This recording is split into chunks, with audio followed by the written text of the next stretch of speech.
शुरुआत जो है वो दूसरों से उम्मीद रखकर नहीं होती है। क्रांति की शुरुआत होती है खुद क्रांति बनने से।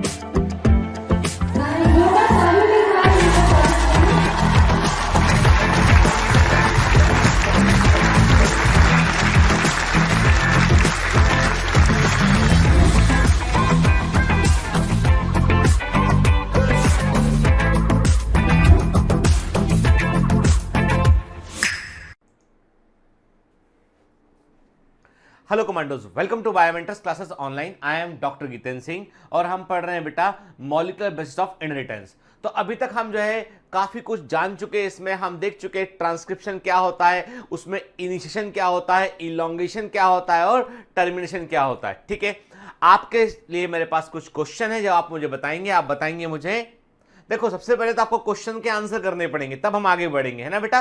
पिछला रिवाइज करना जरूरी है, इसलिए जो भी आपके चैप्टर बेटा कंप्लीट होते चले जा रहे हैं ना, उनको रिवाइज जरूर कर लिया करो आप। ठीक है, तो एक टाइम टेबल बनाइए, उसके अकॉर्डिंग जो है पिछला कवर पोर्शन को रिवाइज करते हुए चलिए। क्योंकि क्या होता है, हम आगे तो बढ़ते रहेंगे, लेकिन यदि पीछे जो पढ़ा है हमने उसको यदि प्रॉपरली रिवाइज नहीं करेंगे तो धीमे धीमे उसको हम भूलने लगेंगे। इसलिए रिवाइज करना जरूरी है। और ऐसे जब भी आपको टाइम मिलता है ना, तो पुराने डीपीपी सॉल्व कर लिया करो। अब तो डीपीपी आपके ऑनलाइन है, आप कोई भी चैप्टर पढ़िए, उसका डीपीपी खोलिए और सॉल्व कर लीजिए उसका। ठीक है, तो उससे क्या होगा, बार बार आप रिवाइज कर पाएंगे। और डीपीपी में जितने भी क्वेश्चन है सारे बड़े इंपॉर्टेंट क्वेश्चन है बेटा। ठीक है ना, क्लियर।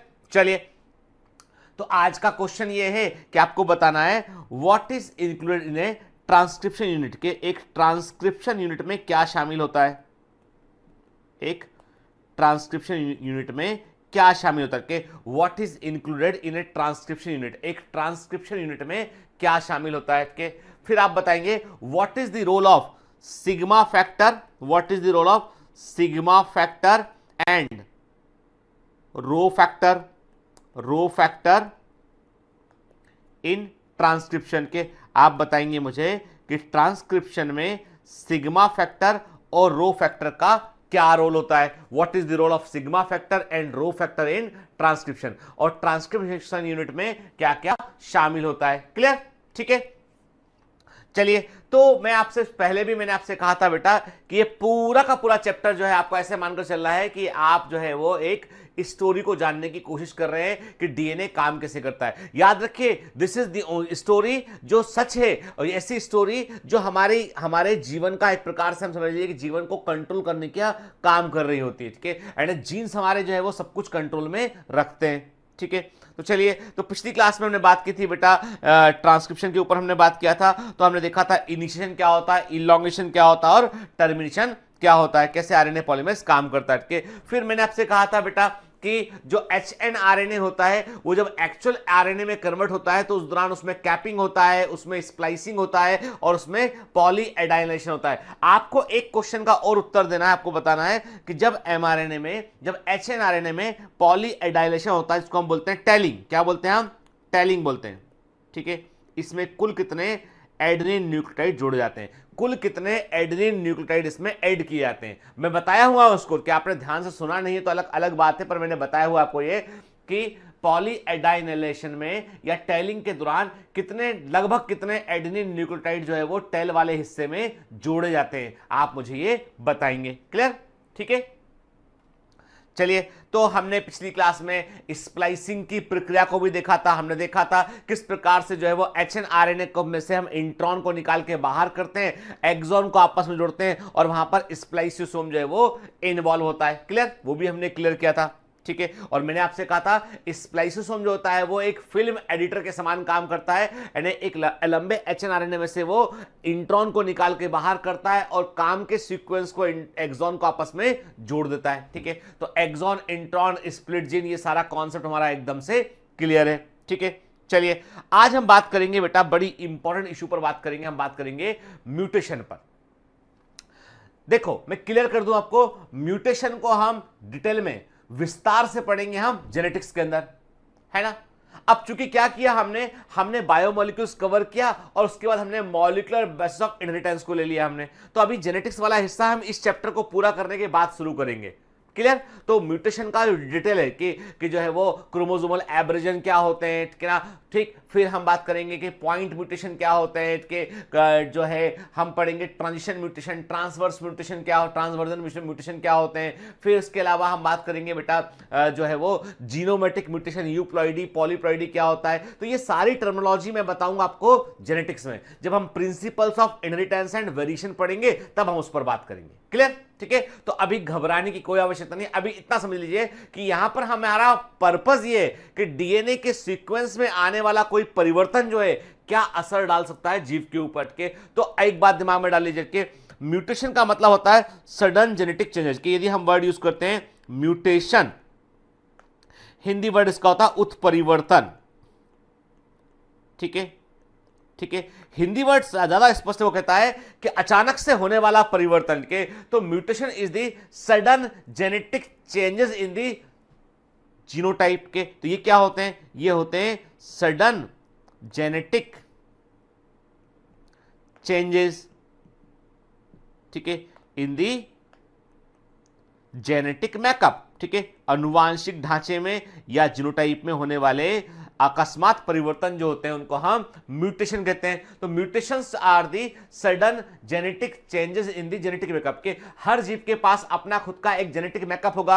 अनुवांशिक ढांचे का मतलब यह है कि उसके पास अपने जीन्स होंगे, और जीन क्या होते हैं बेटा, डीएनए से बने होते हैं। और डीएनए में जीन का मतलब क्या है, न्यूक्लियोटाइड का एक स्पेसिफिक क्रम होता है, न्यूक्लियोटाइड का एक स्पेसिफिक क्रम होता है। इतनी सी बात है, ठीक है। मतलब हम समझ गए कि जीन कैसा होता है, जीन डीएनए से बना होता है। डीएनए ऐसा डीएनए जिस पर कोई पर्टिकुलर सीक्वेंस या इंफॉर्मेशन होता है, लिखी होती है।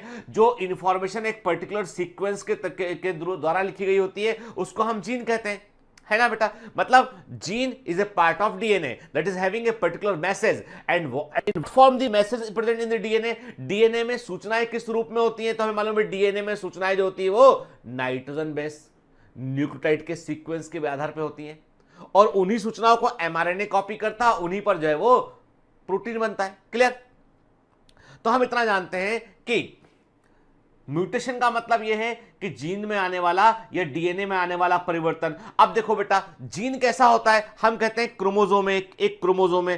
क्रोमोसोम पर मैंने कहा ये जीन है, ये जीन है, ये जीन है, ये जीन के। हमने कहा मान लीजिए जीन ए है, जीन बी है, जीन सी है, जीन डी है के। तो मैंने क्या कहा आपसे, मैंने आपसे कहा था चूंकि क्रोमोसोम क्या होता है, क्रोमोसोम एक कंडेंस्ड डीएनए होता है। Chromosome is a condensed DNA जो प्रोटीन के साथ मिलकर कंडेंस हो गया होता है। भाई क्या है, chromosome is the condensed chromatin. Chromatin मतलब डीएनए प्लस हिस्टोन प्रोटीन।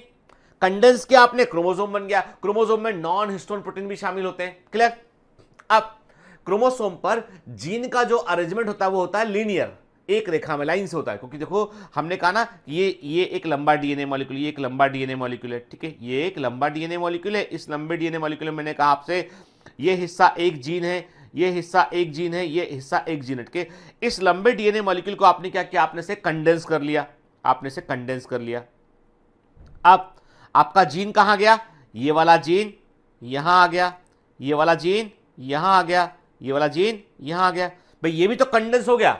तो आपको क्या दिखाई पड़ रहा है, आपको दिखाई पड़ रहा है कि क्रोमोसोम में जीन आपको पॉइंट के समान दिखाई पड़ रहा है, ठीक है। क्रोमोसोम पर जीन आपको दिखाई पड़ रहा है पॉइंट के समान दिखाई पड़ रहा है। आपको जीन आपको एक रेखा में लीनियर अरेंजमेंट में दिखाई पड़ रहे हैं, ठीक है। छोटी छोटी बातें जो मैं बता रहा हूं आपको, ये सब एग्जाम के एमसीक्यू हैं, ये सब के सब एग्जाम के एमसीक्यू हैं। मैं क्लासरूम के अंदर आपसे यदि कुछ बात कहता हूं ना बेटा, जो पढ़ाते समय समझाते समय कहता हूं आपसे, आप मान कर चलेगा वो चीजें भी एग्जाम में पूछी जाती हैं। क्लियर। तो मैंने क्या बोला आपसे, मैंने कहा एक लंबा डीएनए था, उसको कंडेंस कर दिया हमने। तो जो डीएनए का सीक्वेंस यहां पे जीन था वो कंडेंस हो गया, पॉइंट के रूप में आ गया। तो इसका मतलब जीन के अंदर होने वाला म्यूटेशन, जीन म्यूटेशन मतलब जीन के अंदर न्यूक्लियोटाइड के सीक्वेंस में होने वाला परिवर्तन, उसे पॉइंट म्यूटेशन बोल सकते हैं, बिल्कुल बोल सकते हैं। Because gene is representing as a point, gene एक पॉइंट के रूप में दिखाई पड़ रहा है हमको, तो हम उसको पॉइंट म्यूटेशन भी कह सकते हैं, जीन म्यूटेशन भी कह सकते हैं, है ना बेटा। और जीन म्यूटेशन या पॉइंट म्यूटेशन में होता क्या है, होता है न्यूक्लियोटाइड के सीक्वेंस में कोई परिवर्तन आता है, ठीक है। तो पहले तो इस वर्ड का मतलब समझ लें हम कि पॉइंट म्यूटेशन क्या चीज है। अब यहां पे इमेज में लिखा हुआ है पॉइंट म्यूटेशन, तो आप देख रहे हो कि डीएनए के अंदर न्यूक्लियोटाइड का सीक्वेंस है, तो देखो उसमें परिवर्तन आ गया, ठीक है। जहां पर ग्वानिन था उसकी जगह पर एडनिन आ गया, और यहां पे साइटोसिन था वहां पर थाइमिन आ गया। पूरा एक पेयर जो है, यानी एक पेयर पूरा का पूरा वो चेंज हो गया। देखिए दिस पेयर, ये पेयर जो है वो इससे चेंज हो गया। तो एक जगह पर हुआ, एक तो हमने क्या बोला जीन के अंदर हुआ, तो उसको पॉइंट म्यूटेशन बोल दिया हमने उसको। ठीक है, देखिए सिंपल सी बात है कि अब क्या होता है, मैंने आपसे कहा कि नॉर्मली हम इमेजिन करें कि कैसे परिवर्तन हो सकता है। हमें मालूम है जैसे सूचनाएं, जैसे एमआरएनए पर सूचनाएं जो है बेस ट्रिपलेट के फॉर्म में थी। एमआरएनए पर जेनेटिक कोडॉन प्रेजेंट थे, कोड प्रेजेंट करके जेनेटिक कोड या कोडॉन जो होते हैं वो बेस ट्रिपलेट होते हैं। सूचनाएं जो होती है उनमें 3 न्यूक्लियोटाइड से के मिलने पर बनती है, और मैंने कहा था कि वे हर एक जेनेटिक कोड या कोडॉन एक एमिनो एसिड को रिप्रेजेंट करता है। कोई भी जीन अपने आप को by the way of transcription and translation express करता है। ये तो फंडे हमारे एकदम से क्लियर है, इसमें कोई डाउट नहीं होना चाहिए।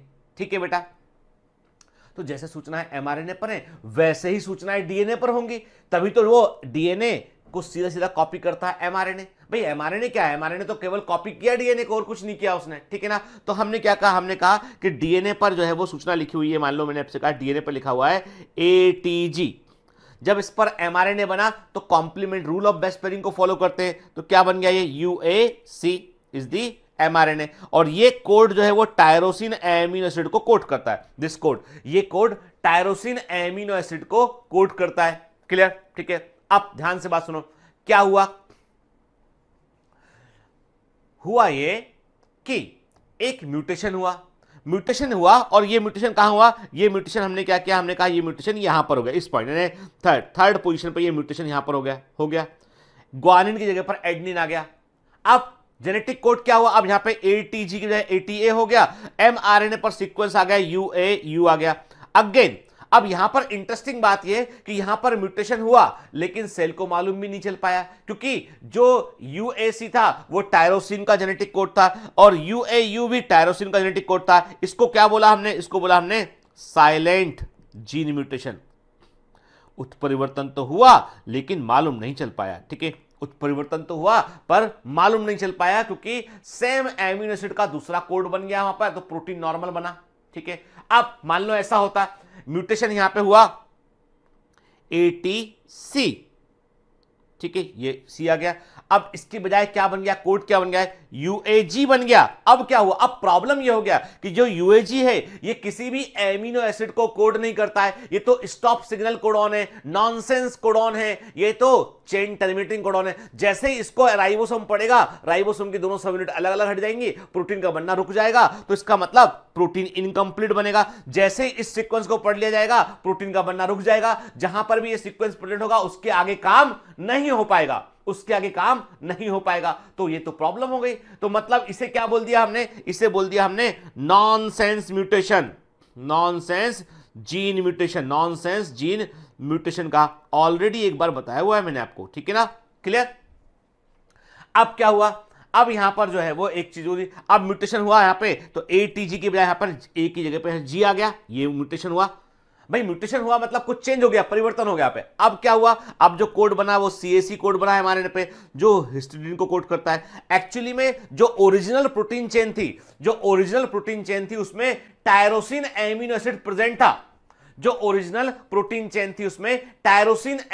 एसिड प्रेजेंट था, लेकिन क्या हुआ, म्यूटेशन होने पर उसकी बजाय हिस्टिडीन एमिनो एसिड आ गया। और आपको लगता मालूम है, ये केवल आप एक एमिनो एसिड को बदल दीजिए प्रोटीन चेन में से, पूरा खेल बदल जाएगा। मतलब प्रोटीन चेन का पूरा टेंडेंसी बदल जाएगा। आप बोल रहे हो सर ऐसे कैसे बदल जाएगा, एक एमिनो एसिड क्या फर्क पड़ता है, प्रोटीन चेन तो 500-600 एमिनो एसिड की हो सकती है। भैया फर्क पड़ता है, कैसे फर्क पड़ता है? मेरा नाम है गीतेंद्र, ठीक है, फर्क पड़ता है। मैंने क्या किया, मैंने यहां पर ए को हटाया, आई लगा दिया, ठीक है, मेरा नाम बन गया गीतेंद्री। ठीक है, मेरा नाम बिगड़ा कि नहीं बिगड़ा, ये बोलने मत लगना, ठीक है, एग्जाम्पल दिया, नहीं तुम्हारा नाम भी बिगाड़ूंगा फिर मैं। ठीक है, तो क्या हो गया, ये बन गया गीतेंद्र से गीतेंद्री हो गया है। तो अरे ठीक, क्या फर्क पड़ेगा इससे? अरे इससे फर्क पड़ेगा कि भैया किसके पास दिखाने जा रहे हैं आप, कौन डॉक्टर साहब के पास जा रहे हैं? एक पेशेंट बोला डॉक्टर गीतेंद्र के पास जा रहे हैं। अच्छा, समझ में आया कि जेंट्स डॉक्टर है, मेल डॉक्टर है, उनके पास दिखाने। तो उससे पूछा कहाँ जा रहे हो? गीतेंद्री, डॉक्टर गीतेंद्री के पास दिखाने जा रहे हैं, तो जैसे गीतेंद्री हो गया वो, तो पूरा का पूरा आप देखो जेंडर ही चेंज हो गया है ना। हंसो मत यार, बता रहा हूं, एग्जांपल दे रहा हूं कि देखो इतना फर्क पड़ता है एक लेटर बदलने से। आपके नाम में भी लगा दूंगा ना आई पीछे, हाँ ठीक है, तो बदल जाएगा नाम, ठीक है, ज्यादा खुश मत हो, ठीक है। सोनू तुम्हारे नाम के आगे, सोनू तुम्हारे नाम के आगे मैं यू हटाऊंगा और आई लगा दूंगा, तुम बन जाओगे सोनी, ठीक है, इसलिए है ना, ठीक।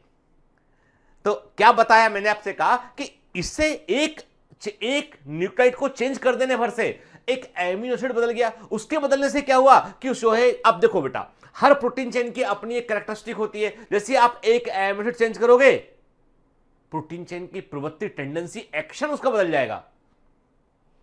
आपको यकीन नहीं होता है, चलो ठीक है, हम देखते हैं आगे क्या मतलब है इसका, ठीक है, हम बात करेंगे आगे हम इस बारे में बात करेंगे। क्या किसी एक एमिनो एसिड को बदल देने पर इतना बड़ा फर्क पड़ सकता है, बात करेंगे हम उस पर के। चलिए पहले हम देखते हैं एनसीईआरटी क्या, क्योंकि अभी हमको एनसीईआरटी पुकार रही है कि भैया मेरे को पढ़ लो, थोड़ा समझ लो अच्छे से मेरी लाइन वाइन को, क्योंकि एग्जाम में आऊंगी और फिर तुम बोलोगे कि नहीं बनना चाहिए, फोड़ के आना के। मैंने आपसे कहा ना बेटा, हमारा तो लक्ष्य ये सिंपल सा ये है कि मुझे नहीं मालूम बाकी लोग क्या सोचते हैं, मुझे इतना पता है कि अब की बार फिर से बायोमेंटर्स कमांडोज की मेडिकल कॉलेज में भर के मुझे बड़ी खुशी मिलती है। मेरे कमांडो जब बोलते हैं कि सर अभी मुझे 3 स्टूडेंट और मिले जो बायोमेंटर्स कमांडो थे, वो भी बायोमेंटर से जुड़े हुए हैं, ठीक है, अच्छा लगता है सुनकर, ठीक है। और मेरा तो पर्पस ये है कि जिस कॉलेज में मैं जाऊं के, तो वहां पर आप में से भर के बायोमेंटर्स के कमांडो होना चाहिए जो मुझे जानते भी हो। अभी पता है आपको, जो हमारा केयर एंड कंसर्न एंड जो हम लोगों का जो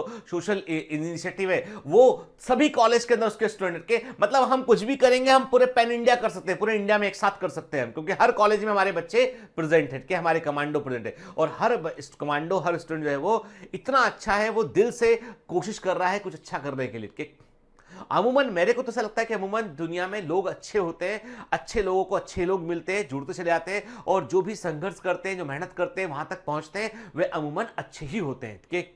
और बेटा अच्छा ही बनाना, क्योंकि देखो आपको बता दूं कि हम सब लोग जो है ना, वो इस अर्थ पर कुछ टाइम के लिए आते हैं, कि we all have a time frame, ठीक है ना।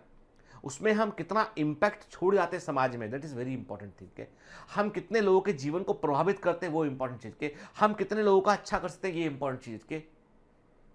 क्योंकि एक समय के बाद में जो है, जो चीजों को हम अभी बेसिक समझते हैं ना, एक समय के बाद में उन चीजों का इतना वैल्यू रह नहीं जाता है। वैल्यू केवल और केवल रहता है कि हम कैसे हैं और हमने क्या किया, क्या योगदान दिया सोसाइटी में, उसका इंपॉर्टेंस रह जाता है, ठीक है। चलिए, तो अभी तो एनसीईआरटी पुकार रही है, हमको बोल रही है भैया पढ़ लो, हमको पढ़ लो, और फिर कॉलेज तक पहुंचो, फिर गीतेंद्र सर को सेल्फी खींच के भेजना, ठीक है, मैं डालूंगा फिर। हाँ, कम्युनिटी पोस्ट में आप लोग अगली बार के हीरो आप लोग रहेंगे, ठीक है, पक्का।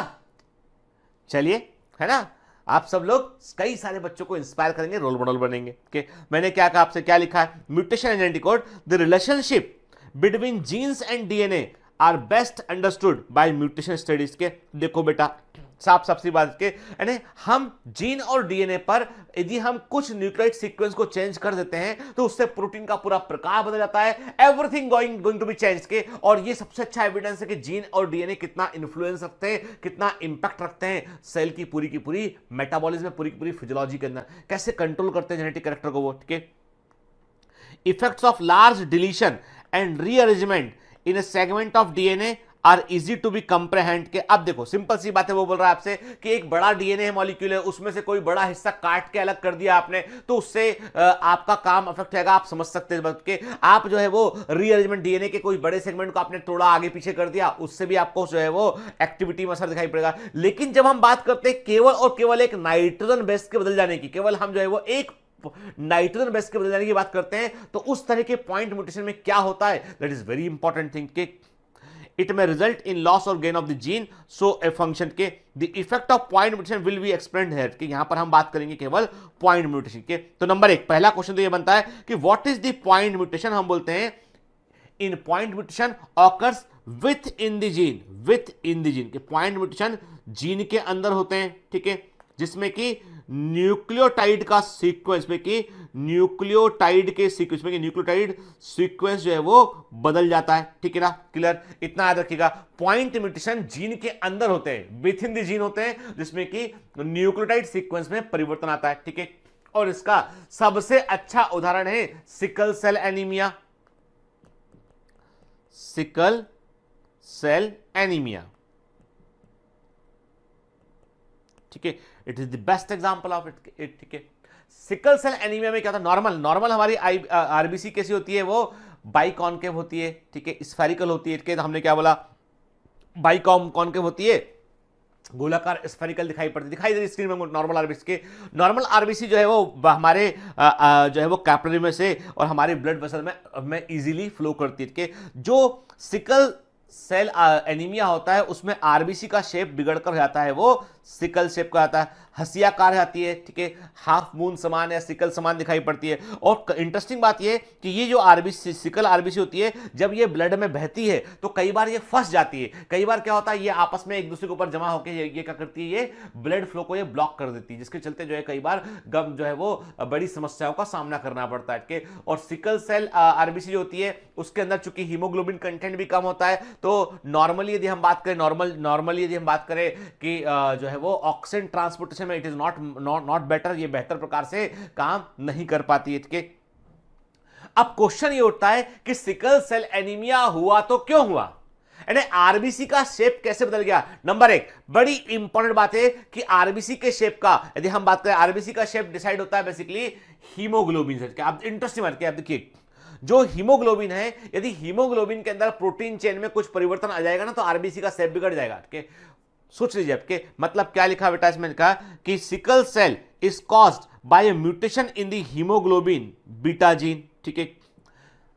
इसका मतलब ये कि आरबीसी का शेप जो है ओवरऑल हीमोग्लोबिन पर डिपेंड करता है। अब आप बोलोगे सर हीमोग्लोबिन पर डिपेंड कैसे करता है, क्योंकि आरबीसी है क्या, आरबीसी एक थैली के समान है, एक मेम्ब्रेन है केवल, उसके अंदर तो हीमोग्लोबिन ही भरा हुआ है, करोड़ों की संख्या में हीमोग्लोबिन अंदर भरा हुआ है, उसमें है कि नहीं भरा हुआ, भरा है ना बेटा के। इसका मतलब यह है कि एक आरबीसी में जो हीमोग्लोबिन का शेप होता है, वो हीमोग्लोबिन जो होता है वो डिसाइड करता है आरबीसी के शेप के, और हीमोग्लोबिन का भी अपना शेप होता है। हीमोग्लोबिन जो है उसमें 2 अल्फा और 2 बीटा चेन होती हैं, 4 उसमें हीम ग्रुप होते हैं, ठीक है। तो जो सिकल सेल एनीमिया है उसमें परिवर्तन कहां होता है, बीटा सेल के अंदर, बीटा जो उसमें बीटा जो चेन होती है हीमोग्लोबिन के अंदर, जो बीटा चेन होती है उसमें 6th पोजीशन पर, सुनिए बात ध्यान के, यानी हीमोग्लोबिन में 2 अल्फा चेन है, 2 बीटा चेन के, हीमोग्लोबिन की बीटा चेन में 6th पोजीशन पर एक एमिनो एसिड बदल गया होता है। क्या, एक एमिनो एसिड बदल गया होता है और उससे पूरा खेल बदल गया है, नॉर्मल आरबीसी सिकल आरबीसी में कन्वर्ट हो गया है, ठीक है।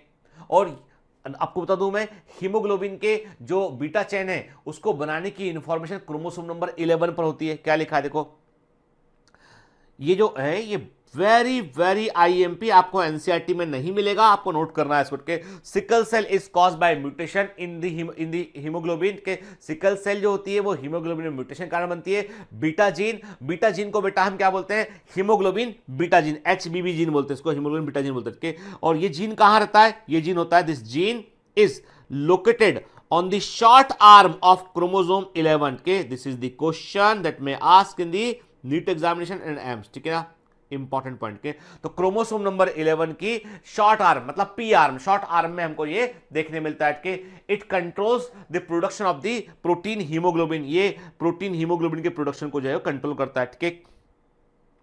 The HBV gene contain 1605 nucleotide के, ठीक है।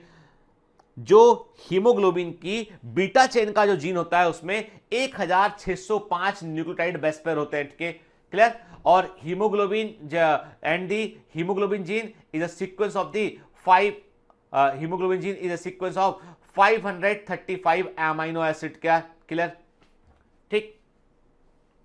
तो ये जो है वो 535 एमिनो एसिड हमको बीटा चेन के अंदर देखने मिलते हैं। कितने होते हैं, 535 के। ये बिल्कुल फाइन डिटेल है के, यानी ये कई बार क्या होता है, एग्जामिनर जो है कई बार इस प्रकार के फाइन डिटेल्स को एग्जाम में पूछता है बेटा, इसलिए छोटी छोटी जानकारी है, दिमाग में रखोगे ना तो कभी जो है वो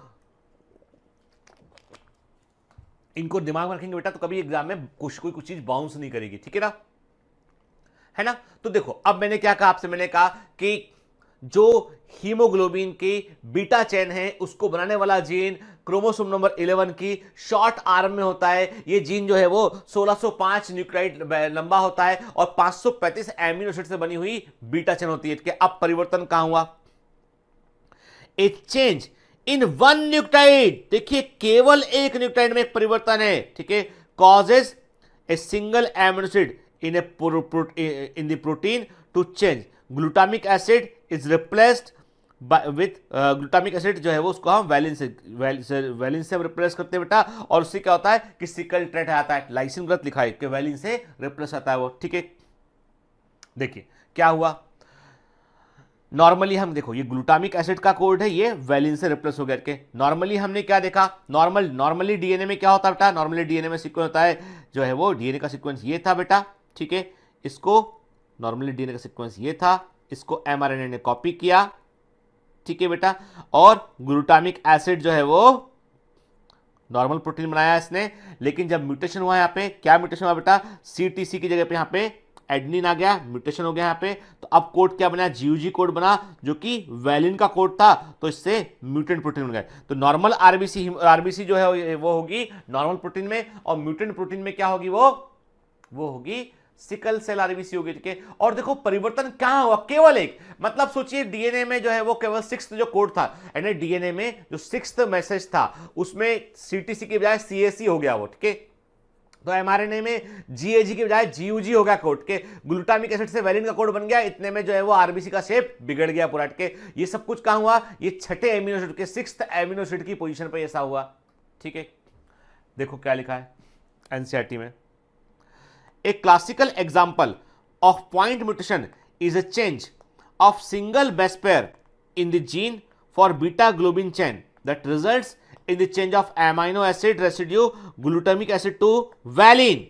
It results in a disease condition called the sickle cell anaemia के। मतलब सोचिए सिंपल से एनसीईआरटी में साफ लिखा कि ये सब कुछ कैसे हुआ कि एक जीन के अंदर जो हीमोग्लोबिन की बीटा चेन को बनाने वाला जीन था, उसमें जो है वो एक जो है वो बेस पेयर में परिवर्तन हुआ, उससे एमिनो एसिड जो है ग्लूटामिक एसिड से बनकर वैलिन हो गया और सिकल सेल एनीमिया हो गया, ठीक है। देखिए आप, मतलब ये नॉर्मल हीमोग्लोबिन नॉर्मल आरबीसी के, ये सिकल सेल एबनॉर्मल हीमोग्लोबिन वाली आरबीसी के, और परिवर्तन कितना हुआ कि यहां पर जो है वो ग्लूटामिक एसिड का कोड था, यहां पर वैलिन, एक सोचो 535 एमिनो एसिड बीटा चेन के अंदर प्रेजेंट हैं, 6th पोजीशन का, 6ठी पोजीशन का जो एमिनो एसिड था वो बदल गया है, इतने में पूरा का पूरा स्ट्रक्चर बदल गया है।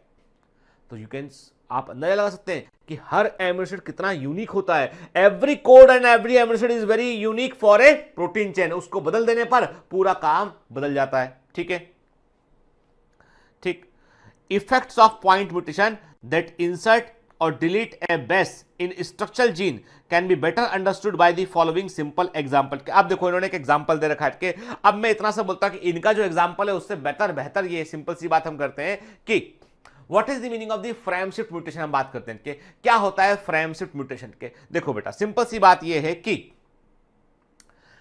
कोई भी एक मैसेज के, मैंने आपसे कहा कि मान लीजिए एक मैसेज है ये CTC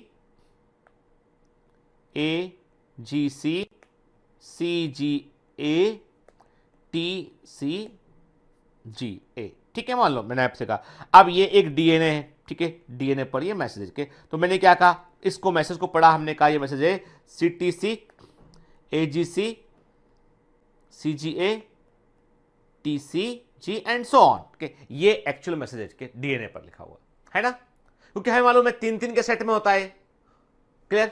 अब क्या हुआ बेटा, हुआ यहां पे कि यहां पर हमने क्या किया, हमने एक इंटरेस्टिंग काम किया, हमने इस डीएनए के मैसेज पर हमने यहां पर आगे जो है वो एडेनिन को ऐड कर दिया, हमने एक एडेनिन को हमने ऐड कर दिया, एक एडेनिन को हमने ऐड कर दिया, ठीक है। जैसे ही हमने एक एडेनिन को ऐड कर दिया तो अब सूचना क्या हो गई, अब देखिए अब सूचना क्या हो गई, अब सूचना जो है वो पूरी की पूरा सेट बदल गया, क्यों पूरा का पूरा फ्रेम चेंज हो गया। क्यों फ्रेम चेंज हो गया, क्योंकि जो है वो जेनेटिक कोड या जेनेटिक मैसेज में जो है वो कॉमा नहीं होता है। अब शुरुआत कैसे हुई यहाँ पे, अब देखो पहला कोड हो गया ACT, दूसरा CAG ATC GA and so on. पूरा का पूरा प्रोटीन चेन बदल गया कि नहीं बदल गया, बदल गया। इंटायर फ्रेम मैंने केवल एक न्यूक्लियोटाइड को आपने आगे लाके जोड़ दिया, पूरा का पूरा फ्रेम शिफ्ट कर गया। It is called frame shift mutation. क्या बोलेंगे इसको, फ्रेम शिफ्ट जीन म्यूटेशन बोलेंगे। हुआ कि नहीं हुआ, ठीक है, ये सब। अब आपने एक और लाके जोड़ दिया, ठीक है, एक और जोड़ दिया। चलो हमने इसको चेंज कर लेते हैं इसको, ताकि कंफ्यूजन ना रहे के हमने एक और लाके यहां पे जोड़ दिया, हमने यहां पे लगा दिया मान लो ग्वानिन। ठीक है, अब क्या होगा, अब फिर से क्या हुआ, फिर से मैसेज क्या हो गया, ये GAC TCA GCC GAT CGA, फिर से पूरा पूरा कोड बदल गया, यानी इंटायर फ्रेम अगेन शिफ्टेड, फिर से शिफ्ट हो गया। वो हुआ कि नहीं हुआ, हो गया। ठीक है, क्लियर। हमने क्या किया, हमने जो है वो एक काम किया, हमने जो है एक और लाके जोड़ दिया इसमें, क्या हमने कहा चलो एक C भी लाके जोड़ते हैं इसमें, वो भी जोड़ दिया हमने। अब क्या हो गया, अब देखिए आप CGA CTC AGC CGA TCGA। ठीक है, मतलब पहला 3 जोड़ दिया आपने तो एक एमिनो एसिड एक्स्ट्रा जुड़ गया उसमें आके, लेकिन बाकी का फ्रेम अब जो है वो पूरा शिफ्ट नहीं हुआ। याद है पहला वाला मैसेज देखा, फर्स्ट मैसेज देखा था हमने के, उसके समान मैसेज आ रहा है नहीं आ रहा, आ रहा है 3 को ऐड करने पे, है ना। आपने 3 लेटर डाले, मतलब एक कोड ही इंसर्ट कर दिया आपने सीधा के, तो बाकी कोड डिस्टर्ब नहीं होंगे, एक कोड आगे जाएगा, वो एक एमिनो एसिड। यानी अब फर्क कितना पड़ेगा, जो एमिनो एसिड नंबर 1 पे था वो नंबर 2 पे पहुंच गया, 2 वाला 3 में पहुंच गया। अगेन यहां पर प्रोटीन के लेवल पर शिफ्टिंग हो चुका है, भले ही कोड सेम दिख रहा है आपको यहां पे। तो कुल मिलाकर बात यह है कि यदि हम जो है वो किसी भी जेनेटिक मैसेज में से एक न्यूक्लियोटाइड को जोड़ दें या निकाल दें तो भी फ्रेम शिफ्ट करेगा, 2 को जोड़ दें निकाल तो भी फ्रेम शिफ्ट करेगा, 1 को ऐड कर 3 को ऐड कर दें हम तो एक एक्स्ट्रा कोड एमिनो एसिड वहां पे आके जुड़ जाएगा। ठीक है, क्लियर। क्या लिखा इसमें देखो, अब एनसीईआरटी ने क्या देखा, अब एनसीईआरटी का हम देखते एग्जांपल के, consider a statement that is made up of following words each having 3 letters like genetic code. ठीक है, राम हैज रेड कैप, ठीक है, उन्होंने एक वर्ड दिखा, राम के पास में लाल cap, Ram has red cap. ठीक है, if we insert a letter B in between has and red, और स्टेटमेंट को हम रीअरेंज करें तो क्या हो गया, Ram has BRE DCA P। अरे क्या सेंटेंस पहले से रिलेवेंट सेंटेंस पढ़ने में आ रहा है, नहीं आ रहा है। ठीक है, अब आपने क्या किया, सेम प्लेस पर हमने क्या किया, BI को इंसर्ट कर दिया, Ram has BIR EDC AP, जबकि स्टेटमेंट क्या था, राम हैज रेड कैप, वो फिर से बदल गया। ठीक, अब आपने क्या किया, आपने जो है वो एक लेटर को आपने 3 लेटर इंसर्ट कर दिए, BIG, Ram has big red cap. तो देखिए एक्चुअल स्टेटमेंट क्या था, वो था राम हैज रेड कैप, अब यहां पे एक एडिशनल वर्ड यहां पे जुड़ गया, Ram has big red cap. ठीक है ना, क्लियर। दिस सेम एक्सरसाइज को हम रिपीट करते हैं डिलीट करके, हमने क्या किया, हमने एक एक करके डिलीट करके, तो हमने क्या किया, राम हैज रेड कैप में से हमने R को डिलीट किया तो राम हैज EDC AP हो गया। फिर हमने क्या किया, हमने तो ऐसे करके हम डिलीट करेंगे तो इस पूरा का पूरा स्टेटमेंट जो है वो धीमे धीमे बदल जाएगा। इसका मतलब ये कि आप कुछ भी आप एडिशन करें डिलीशन करें आप, तो पूरा फ्रेम जो है वो इससे शिफ्ट हो जाता है, बाकी कुछ भी जो बन रहा है वो एक्चुअल मैसेज के समान नहीं है वो। ठीक है ना, क्लियर। दिस इज नहीं फ्रेम शिफ्ट म्यूटेशन। ठीक है, क्या कहते हैं इसको, the conclusion from the above exercise is very obvious के insertion very IMP for assertion reason. ठीक है, मैं बेटा एनसीईआरटी की लाइनें क्यों बांटता हूं, क्योंकि मुझे मालूम है एसर्शन रीजन में सीधा उठ के आएगा, और मेरे को मेरे बच्चे कहां चाहिए, एम्स में चाहिए, दिल्ली एम्स के अंदर चाहिए। बहुत सारी फोटोग्राफ दिल्ली एम्स से भी आना चाहिए। ठीक है ना। तो मैंने आपसे, और याद रखो बेटा फिजिक्स केमिस्ट्री में भी आप एनसीईआरटी को थोड़ा ध्यान से पढ़ा करो, वहां भी एसर्शन रीजन के क्वेश्चन जो है सीधा एनसीईआरटी से आते हैं। ठीक है, इंसर्शन और deletion of 1 or 2 bases changes the reading frame from the point of insertion और deletion, however such mutations are referred as frame shift insertion और डिलीशन म्यूटेशन। ठीक है ना, क्लियर। तो ये आपने जो इंसर्शन फ्रेम शिफ्ट इंसर्शन और डिलीशन म्यूटेशन के मतलब आप क्या करते हैं, आप एक या 2 नाइट्रोजन बेस को जोड़ देते हैं या हटा देते हैं, जोड़ेंगे तो इंसर्शन बोलेंगे, हटाएंगे तो डिलीशन बोलेंगे, लेकिन पूरा का पूरा फ्रेम शिफ्ट कर जाता है। इंसर्शन और डिलीशन ऑफ 3 और मल्टीपल बेसेस इंसर्ट और डिलीट 1 और मल्टीपल कोडॉन, हैंस 1 और मल्टीपल एमिनो एसिड वो फ्रेम के अंदर जो है वो जुड़ जाएंगे के, and reading frame remains unaltered from the point onward के, पूरा का पूरा फ्रेम जो है वो रीडिंग फ्रेम जो है उसके सारे एमिनो एसिड चेंज नहीं होंगे। यदि आपने 3 कोडॉन अंदर डाल दिया आपने, जैसे कि Ram has big red cap आ गया था, ठीक है, तो बिग वर्ड एक्स्ट्रा जुड़ गया उसमें, तो आप यदि पूरे 3 न्यूक्लियोटाइड या मल्टीपल ऑफ 3 को आप इंसर्ट करेंगे कहीं पर, तो पूरा फ्रेम शिफ्ट नहीं करेगा, बल्कि एडिशनल एमिनो एसिड वहां पर अंदर इंटर हो जाएंगे। और ऐसा प्रोटीन हो सकता है काम का ना हो, क्योंकि सेल के लिए प्रोटीन का एक एक सीक्वेंस जो है वो इंपॉर्टेंट होता है एमिनो एसिड का प्रोटीन के अंदर। ठीक है, चलिए, तो ये तो बात की हमने फ्रेम शिफ्ट म्यूटेशन की। एक बात हम समझ गए सर के कि फ्रेम शिफ्ट म्यूटेशन का मतलब ये है कि आपने यदि जेनेटिक कोड के अंदर आपने जो है वो जेनेटिक मैसेज के अंदर आपने एक या दो न्यूक्लियोटाइड को ऐड किया, पूरा फ्रेम शिफ्ट कर जाएगा। 3 को आपने ऐड किया या 3 को डिलीट किया आपने, तो पूरा फ्रेम जो है वो शिफ्ट नहीं होगा, बल्कि उस पोजीशन के ऊपर एमिनो एसिड या तो एक कम हो जाएगा या एक जुड़ जाएगा। ठीक है ना, क्लियर। अब इंटरेस्टिंग बात यह है कि जब जब जो है वो प्रोटीन सिंथेसिस की बात चल रही थी, ये खोज हो चुकी थी कि आरएनए एमआरएनए होता है, के डीएनए होता है, तो अभी तक जो है वो टीआरएनए के बारे में किसी को मालूम नहीं था के। लेकिन फ्रांसिस क्रिक का बोलना था कि यार देखो एक बात तो क्लियर है कि कुछ ना कुछ ऐसा जरूर है, क्योंकि देखो हमें मालूम है कि डीएनए के टेम्पलेट पर एमआरएनए बना है, ठीक है।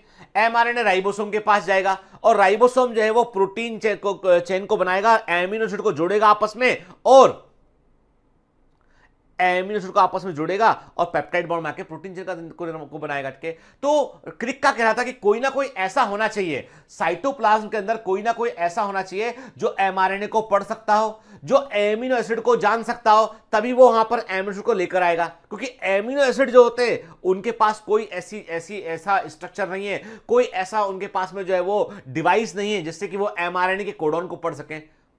तो एमआरएनए की कोडॉन पढ़ता कौन है, इसकी खोज की गई, मालूम चला वो है टीआरएनए मॉलिक्यूल, ठीक है। इसलिए उसको हम एडाप्टर मॉलिक्यूल कहते हैं। From the very beginning of the proposition of code, it was clear to Francis Crick that there has to be a mechanism to read the code and also to link it to the amino acids, because amino acids have no structural speciality to read the code uniquely। साफ साफ लिखा है NCERT में कि क्रिक जो genetic code की जब बात चल रही तभी क्रिक समझ गए थे कि कोई ना कोई स्ट्रक्चर ऐसा होता होगा, कोई ना कोई मैकेनिज्म ऐसी होती होगी सेल के अंदर जिससे कि जेनेटिक कोड को पढ़ा जा सके और एमिनो एसिड को पकड़कर वहां पर उसको सीक्वेंस के अकॉर्डिंग वहां पर अरेंज कर दिया जाए। क्योंकि यदि वो नहीं है तो फिर उस जेनेटिक कोड को पढ़ेगा कौन। और राइबोसोम यदि पढ़ भी, मान लो हम राइबोसोम पढ़ेगा, राइबोसोम पढ़ भी ले तो वहां पर एमिनो एसिड क्यों पहुंचेगा, कोई तो लेके जाता होगा यूनिक वे में, तो वो क्या चीज है, ठीक है। He postulated, उनका बोलना था, he postulated the presence of an adapter molecule। अब सोचिए अभी तक टीआरएनए डिस्कवर नहीं किया गया था, पर क्रिक ने बतला दिया था कि कोई ना कोई एडाप्टर मॉलिक्यूल होता है सेल के अंदर जो ऐसा ये काम करता है, जिसके पास ये कैपेबिलिटी होती है कि वो स्पेसिफिक एमिनो एसिड को जोड़ सके और कोडॉन को पढ़ सके। और हमें मालूम है टीआरएनए में एंटी कोडॉन आर्म होती है जो एमआरएनए के कोडॉन को पढ़ती है, एक्सेप्टर आर्म होती है जो एमिनो एसिड को जोड़ती है, ठीक है। तो उन्होंने क्या कहा, उन्होंने कहा, क्रिक ने कहा कि there is the presence of an adapter molecule that would on one hand read the code and on other hand would bind to specific amino acid. के एक तरफ वो कोड को पढ़ सकता हो, दूसरी तरफ वो जो है वो क्या कर सकता हो बेटा, वो स्पेसिफिक एमिनो एसिड से जो है वो जोड़ सकता हो के। तो मालूम चला हमें, मतलब ये है कि एक ऐसा मॉलिक्यूल चाहिए जो स्पेसिफिक एमिनो एसिड को जोड़ ले और एमआरएनए कोडॉन पर भी पढ़ ले, ताकि उस कोडॉन को पढ़कर अपने एमिनो एसिड को वहां पे वो डिलीवर कर सके। The tRNA then called the sRNA, soluble RNA भी कहते हैं, was known before the genetic code was postulated के। however its role as an adapter molecule was assigned much later। अब देखो सिंपल सी बात के टीआरएनए के बारे में कि टीआरएनए होता है ये जानकारी तो लोगों को थी, लेकिन वही ये काम करता है एडाप्टर मॉलिक्यूल के रूप में, वही जो है वो प्रोटीन सिंथेसिस में एमिनो एसिड को कैरी करके लेके आ रहा है, ये बातें मालूम चला, ठीक है। मैंने कहा ना कई बार हम लोगों को देखते हैं पर उसका असली काम मालूम नहीं होता, ठीक है। बिल्कुल वैसे था कि सेल के अंदर जब मॉलिक्यूलर स्टडी किया गया तो हमें टीआरएनए, आरआरएनए, एमआरएनए मिल गया हमको, लेकिन हमको टीआरएनए का अभी तक फंक्शन क्लियर नहीं था। फर्स्ट टाइम क्लियर हुआ ये कि मालूम चला कि अच्छा ये ट्रांसफर आरएनए जो है इसको पहले इसको बोला गया था सॉल्युबल आरएनए, क्योंकि ये साइटोप्लाज्म के अंदर छोटे छोटे आरएनए प्रेजेंट थे, इनको सॉल्युबल आरएनए कहा गया था। बाद में जब मालूम चला कि अच्छा ये तो एमिनो एसिड का ट्रांसफर करते हैं तो इनको टीआरएनए नाम दिया गया, क्लियर, एडाप्टर मॉलिक्यूल कहा गया।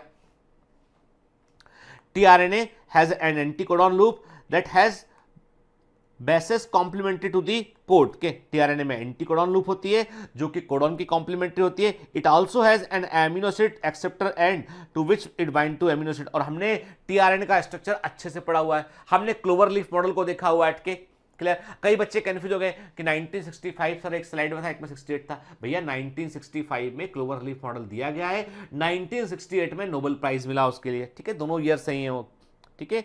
और टीआरएनए हर एक एमिनो एसिड के लिए स्पेसिफिक होते हैं। अब आप मुझे एक प्रश्न का उत्तर बताएंगे, what is the meaning of बॉबल hypothesis? What is meaning of बॉबल hypothesis का मतलब क्या है कि बॉबलिंग ऑफ टीआरएनए या बॉबल हाइपोथेसिस क्या होता है? What is the meaning of बॉबल hypothesis और बॉबलिंग ऑफ टीआरएनए, ठीक है, क्या होता है?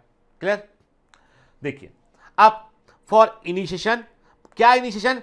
जब आप प्रोटीन का बनाना शुरू करते हैं, ट्रांसलेशन करते हैं, तब आपको एक स्पेसिफिक टीआरएनए चाहिए होता है, और ये स्पेसिफिक टीआरएनए को हम इनिशिएटर टीआरएनए बोलते हैं। और याद रखिएगा, इनिशिएटर टीआरएनए वो होता है जो मीथियोनिन एमिनो एसिड को जोड़ता है, जिसके पास एंटीकोडॉन क्या होता है, क्योंकि कोडॉन होता है AUG मिथाइलिन का, तो एंटीकोडॉन क्या होगा इसका? UAC is the anticodon. ये एंटीकोडॉन टीआरएनए में होगा, ठीक है। तो याद रखिएगा, इनिशिएटर टीआरएनए वो टीआरएनए होता है जो मिथाइलिन एमिनो एसिड को अपने से जोड़ कर रखता है और यही प्रोटीन चेन के बनने की शुरुआत करता है, ठीक है। याद रखिए, स्टॉप सिग्नल कोडॉन 3 होते हैं, UAA, UAG और UGA। Stop signal codon, nonsense codon क्या होते हैं? एक बार मेरे साथ बोलिए, UAA, UAG और UGA के। इनके लिए कोई भी टीआरएनए नहीं होता, इनके लिए कोई भी टीआरएनए नहीं होता है, ठीक है। और हमें मालूम है टीआरएनए का 2 डायमेंशनल स्ट्रक्चर दिखाई पड़ता है क्लोवर लीफ के समान, और 3 डायमेंशनल स्ट्रक्चर दिखाई पड़ता है एल शेप, ठीक है, इन्वर्टेड एल शेप। इन्वर्टेड ज्यादा बेटर वर्ड है बेटा, इन्वर्टेड एल शेप दिखाई पड़ता है, ठीक है ना। हमने केवल एल शेप लिखा था, उसको टिक कर लेना, इन्वर्टेड एल शेप कर लेना, ठीक है ना, ठीक है बेटा, है ना। हमने एल शेप इसलिए लिखा था क्योंकि एग्जाम में ऑप्शन में एल शेप ही दे रखा था, इसलिए हमने एल शेप लिया, ठीक है। तो इन्वर्टेड या कुल मिलाकर ये एल शेप, यदि मान लो ऑप्शन में जाए L shape, inverted L shape, तो best answer is inverted L shape, क्योंकि हमने देखा था इमेज को, हमें इन्वर्टेड एल शेप दिखाई पड़ रहा था, ठीक है, क्लियर। अब हमारे सामने स्क्रीन पर एक एनिमेशन है के। अब हम क्या क्या जान चुके हैं? हम जान चुके हैं एमआरएनए के बारे में, हम जान चुके हैं राइबोसोमल आरएनए के बारे में, हम जान चुके जो है वो टीआरएनए के बारे में। अब बात करना है प्रोटीन कैसे बनता है। ट्रांसक्रिप्शन हम पूरा समझ चुके हैं, ठीक है, ट्रांसलेशन की बात करना है। तो आप देख सकते हैं एनिमेशन में साफ साफ दिखाई पड़ रहा है कि राइबोसोम की 2 सब यूनिट है, लार्ज एंड स्मॉल सब यूनिट, वो एमआरएनए को कोडॉन वाइज पढ़ रही है। जैसे वो कोडॉन पढ़ती है, आप देख रहे हैं एक एमिनो एसिड चेन में जुड़ रहा है। देखो देखो, एक कोडॉन पड़ा, एक जुड़ गया, अगला पड़ा, अगला जुड़ गया, देख रहे हैं आपके। तो ऐसे प्रोटीन चेन का फॉर्मेशन होकर जो जुड़ते चले जा रहे हैं वो एमिनो एसिड है, और ऐसे राइबोसोम पर से प्रोटीन चेन बनती है, ठीक है ना। तो एनिमेशन बतला रहा है हमको ट्रांसलेशन की प्रोसेस के बारे में, ठीक है बेटा। चलिए तो बात करते हैं क्या होता है translation. Central dogma of molecular biology हमने पढ़ा हुआ है कि हमें मालूम है कि डीएनए से बनता है एमआरएनए, हम बोलते हैं ट्रांसक्रिप्शन, या आरएनए भी बोल सकते हैं इसको, ट्रांसक्रिप्शन के। और एमआरएनए से बनता है प्रोटीन, इसे बोलते हैं process number 1 is transcription, process number 2 is translation, ठीक है ना, क्लियर।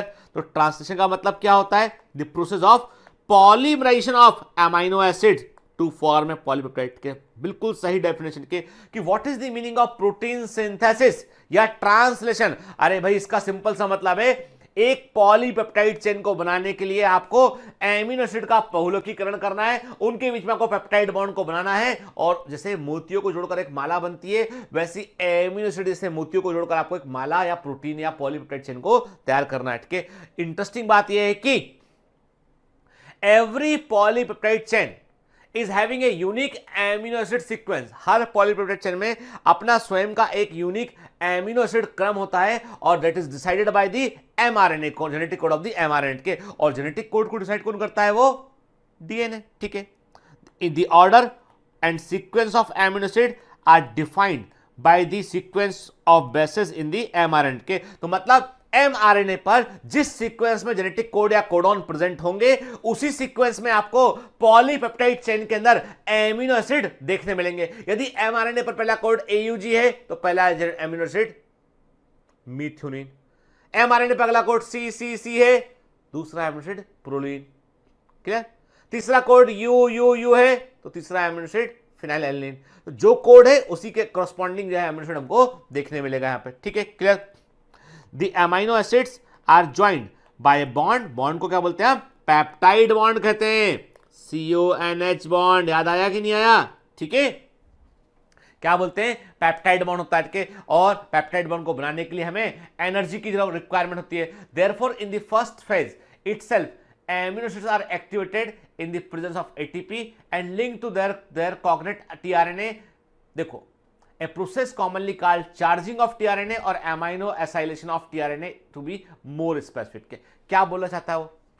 एनसीईआरटी कहती है आपसे कि भाई देखो ऐसा है कि जो भी आपको पेप्टाइड बॉन्ड बनाना होता है उसके लिए एनर्जी की रिक्वायरमेंट होती है कि, और कुल मिलाकर ये है कि ये पूरी प्रोसेस एनर्जी कंज्यूमिंग प्रोसेस है कि सबसे पहले तो मैंने आपसे कहा था बेटा, पिछली क्लास में भी कहा था कि टीआरएनए मॉलिक्यूल उन एमिनो एसिड को अपने साथ जोड़ता है, टीआरएनए मॉलिक्यूल उन एमिनो एसिड को अपने साथ जोड़ता है जो एक्टिव होते हैं के, और एमिनो एसिड को एक्टिवेट करने के लिए एटीपी खर्च करना पड़ता है, एंड एमिनो एसिड को एक्टिवेट करने के लिए एटीपी खर्च करना पड़ता है, ठीक है। और जो एक्टिव एमिनो एसिड होता है वो टीआरएनए पर जाकर जुड़ता है। जैसे एक्टिव एमिनो एसिड टीआरएनए पर जाकर जुड़ता है उसे बोलते हैं चार्जिंग। क्या बोलते हैं? चार्जिंग के।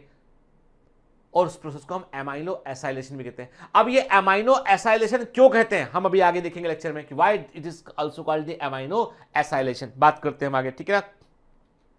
चलिए, तो अभी हम इतना समझ गए कि फर्स्ट सबसे पहले क्या होता है कि एमिनो एसिड जो है उनको एक्टिवेट करना पड़ेगा, एनर्जी एटीपी खर्च करना पड़ेगा, फिर वो अपने अपने टीआरएनए से जुड़ जाएंगे, क्योंकि हमें मालूम है 20 तरह के एमिनो एसिड होते हैं तो 20 तरह के टीआरएनए होते हैं, ठीक है ना। हर एक एमिनो एसिड के लिए स्पेसिफिक टीआरएनए होता है, ठीक है। और ये जुड़ने की प्रोसेस को हम बोलेंगे चार्जिंग ऑफ टीआरएनए या अमाइनो एसाइलेशन ऑफ टीआरएनए बोलेंगे। वेरी वेरी आईएमपी, हम इस पर दोबारा बात करेंगे भी, ठीक है ना।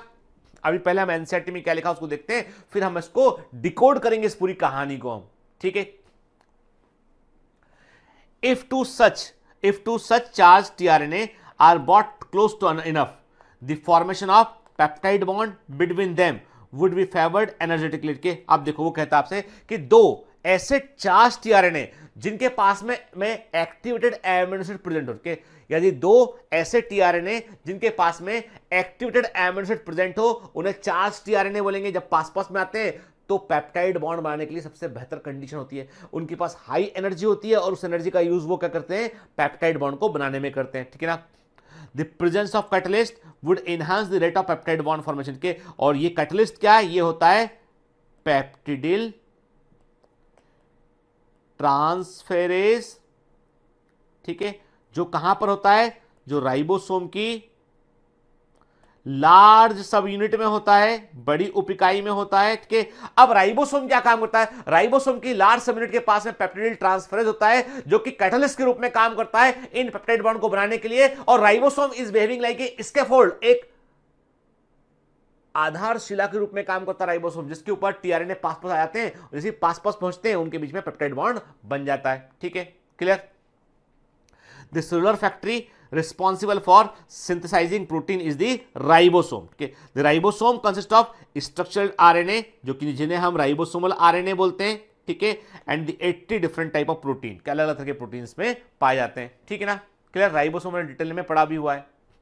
फिर इन इट्स इनएक्टिव स्टेज, जब राइबोसोम काम नहीं कर रहा होता है तो राइबोसोम की दोनों उप इकाइयां अलग अलग होती है। अच्छा बताओ बेटा मेरे को, 70S राइबोसोम की उप इकाई क्या होती है? सब यूनिट क्या होती है? 50S होती है और 30S होती है। और 80S राइबोसोम की सब यूनिट क्या होती है? 60S होती है और 40S होती है। और दोनों सब यूनिट को जोड़ने वाला आयन क्या होता है? मैग्नीशियम आयन दोनों सब यूनिट को जोड़ता है। और ये हमने बहुत अच्छे से पढ़ा हुआ है, कहां पे? Cell the unit of life में। जब मैं cell the unit of life पढ़ा रहा था तो कई लोग कह रहे थे सर बहुत लेक्चर हो गए हैं। आज आपको बात समझ में आई कि हर चैप्टर में जहां हम पहुंचते हैं वहां पर cell the unit of life पहले पहुंच जाता है कि हम भी हैं, हमारा जिक्र किए बगैर आप आगे नहीं बढ़ सकते हैं, ठीक है। आपको हमें शामिल करना ही पड़ेगा, ठीक है। तो मैंने क्या कहा? राइबोसोम जब इनएक्टिव स्टेट में होते हैं तो वो दो सब यूनिट मिलते हैं हमको, एक होती है लार्ज सब यूनिट, दूसरी होती है स्मॉल सब यूनिट के, ठीक। जब स्मॉल सब यूनिट सबसे पहले स्मॉल सब यूनिट एमआरएनए से जुड़ती है, उसके बाद वो लार्ज सब यूनिट से जुड़ती है, कि सबसे पहले स्मॉल सब यूनिट एमआरएनए से जुड़ती है, देन उसके बाद वो लार्ज सब यूनिट से जुड़ती है और एमआरएनए दोनों सब यूनिट के बीच में आ जाता है और उसको पकड़ लिया जाता है और फिर धीमे धीमे एमआरएनए को पकड़कर उसके मैसेज को पढ़ते हैं और प्रोटीन चेन को बनाते हैं, ठीक है। चिंता मत कीजिए, मैं एक फ्लो चार्ट बताऊंगा, इससे आपको सब चीजें क्लियर रहेंगी इसमें आगे, ठीक है।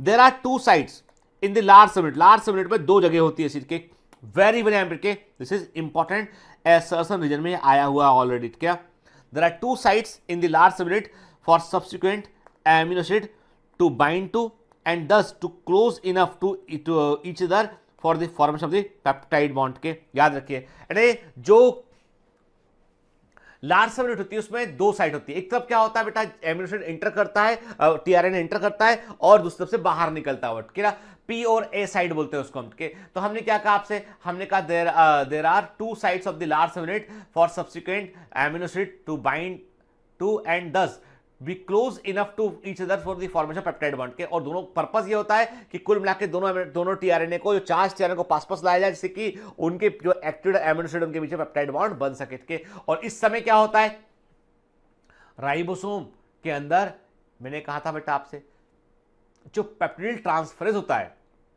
जो एंजाइम पेप्टिडिल ट्रांसफरेज होता है उसके अंदर जो है वो राइबोसोमल आरएनए होता है। और ऐसा राइबोसोमल आरएनए होता है जो कैटलिस्ट के समान काम कर सकता है। और ये सेम क्वेश्चन मैंने आपसे जो है मॉलिक्यूलर बेसिस ऑफ इनहेरिटेंस के टेस्ट के अंदर भी पूछा था मैंने आपसे क्या, the ribosomes also act as a catalyst 23S ribosomal RNA के। ये वेरी वेरी आईएमपी 2020 का क्वेश्चन समझ लीजिए आप, क्लियर। तो मैंने आपसे कहा कि 23S राइबोसोम आरएनए होता है बैक्टीरिया के अंदर, ये राइबोजाइम के फॉर्म में होता है और ये पेप्टाइड बॉन्ड बनाने में हेल्प करता है। चूंकि ये 23S ribosome RNA with protein present होता है, कॉम्प्लेक्स रूप में प्रेजेंट होता है, उसके लिए हम पेप्टिडिल ट्रांसफरेज वर्ड भी यूज करते हैं। ठीक है, क्लियर। देखिए तो अब आप देखिए कि आपके सामने इमेज एनसीईआरटी में जो फिगर देखा वो देख रहे हैं हम क्या देख रहे हैं, हम देख रहे हैं राइबोसोम में दो सबयूनिट है, स्मॉल एंड लार्ज सबयूनिट है, और एमआरएनए के कोड को पढ़ रहे हैं हम के। और पढ़कर क्या हो रहा है कि एक तरफ से जो है वो एमिनो एसिड जो है वो उसको टीआरएनए लेकर अंदर आ रहा है, एक तरफ से बाहर निकल रहा है। तो एक हमने क्या, एक एंट्री का साइट हो गया और एक एग्जिट का साइट हो गया। ठीक है, और जैसे ही दो एमिनो एसिड पास में आते हैं पेप्टाइड बॉन्ड बन जाता है। ठीक है, a translational unit in mRNA is a sequence of RNA that is flanked by start codon and the stop signal codon। ठीक है, आपको साफ साफ बताया था कि ट्रांसक्रिप्शन यूनिट में क्या होता है, प्रमोटर होता है, स्ट्रक्चरल जीन होता है और टर्मिनेटर होता है। और मैंने आपसे कहा था बेटा कि जो एमआरएनए होता है उस एमआरएनए में कैप होता है, देन अनट्रांसलेटेड रीजन होते हैं, देन कोडिंग रीजन होता है, फिर अनट्रांसलेटेड रीजन होते हैं, फिर टेल होता है। याद है आपको हमने क्या बनाया था इमेज में, हमने कहा था कैप, एनसीआर फर्स्ट मतलब अनट्रांसलेटेड रीजन, फिर कोडिंग रीजन, और then NCR two untranslated region, then the tail. और जो कोडिंग रीजन था उसकी शुरुआत होती है AUG से और खत्म होता है वो स्टॉप सिग्नल कोडॉन पर। क्लियर। ठीक है, एक एमआरएनए में कुछ एडिशनल सीक्वेंस होते हैं जो ट्रांसलेट नहीं होते हैं, इनको हम अनट्रांसलेटेड रीजन बोलते हैं, यूटीआर बोलते हैं। इन्हें हम नॉन कोडिंग रीजन भी कहते हैं, कि इनको यूटीआर बोलते हैं, अनट्रांसलेटेड रीजन कहते हैं या एनसीआर भी कहते हैं। कि याद रखिएगा ये हमेशा स्टार्ट सिग्नल कोडॉन के आगे भी होते हैं और स्टॉप सिग्नल कोडॉन के बाद में भी होते हैं। याद है आपको फर्स्ट और सेकंड का पोजीशन। और ये इफिशिएंट ट्रांसलेशन प्रोसेस के लिए रिक्वायर होते हैं, जरूरी होते हैं।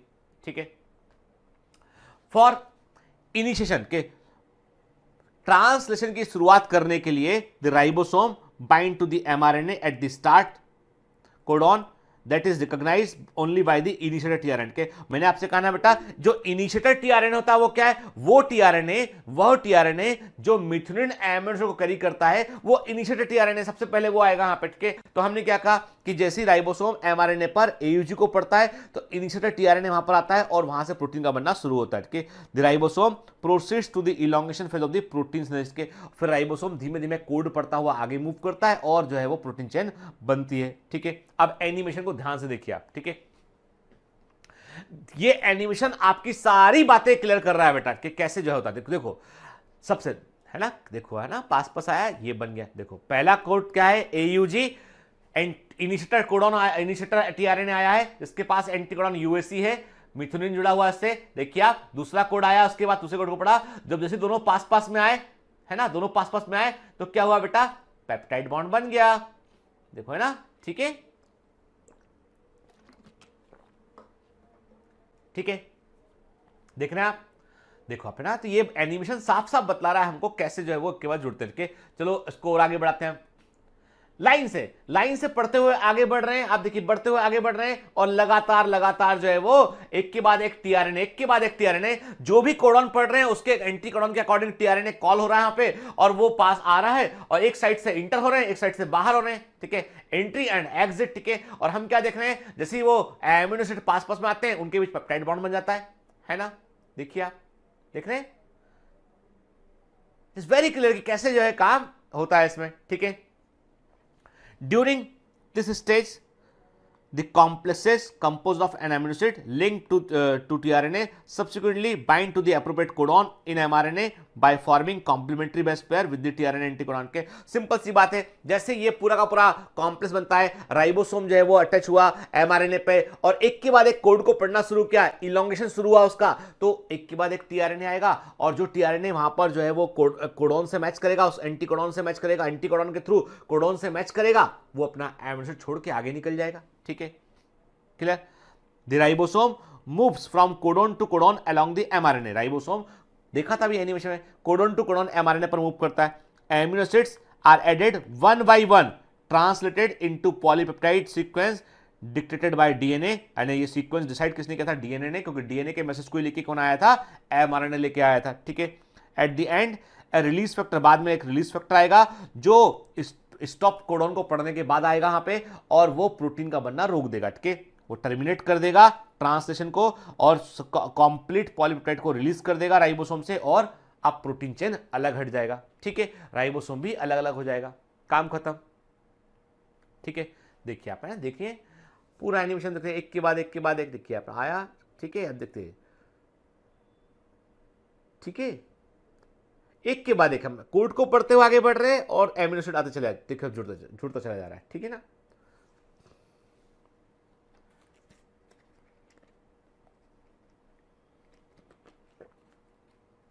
आप आगे बढ़ते रहेंगे, प्रोटीन चेन बनता चला जाएगा, है ना। तो ये पूरा कोडॉन मैंने जो है वो पूरा सीक्वेंस इसी प्रकार से काम करता है, ठीक है।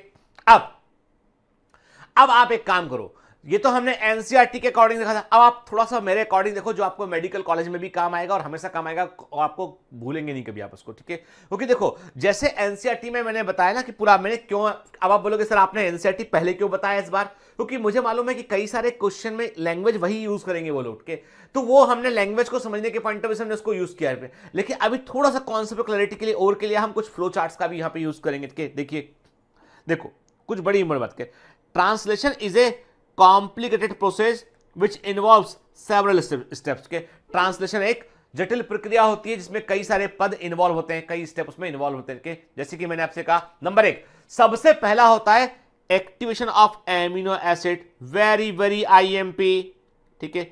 नंबर एक, छोटे छोटे फैक्ट याद रखना, नंबर एक, only L isomer of amino acid are used in protein synthesis, fact है के, कोई भी एमिनो एसिड जिसका डी आइसोमर जो होता है वो प्रोटीन सिंथेसिस में इस्तेमाल नहीं होता है, only only only L isomer of amino acid का इस्तेमाल हम जो है वो प्रोटीन सिंथेसिस के लिए करते हैं, ठीक है।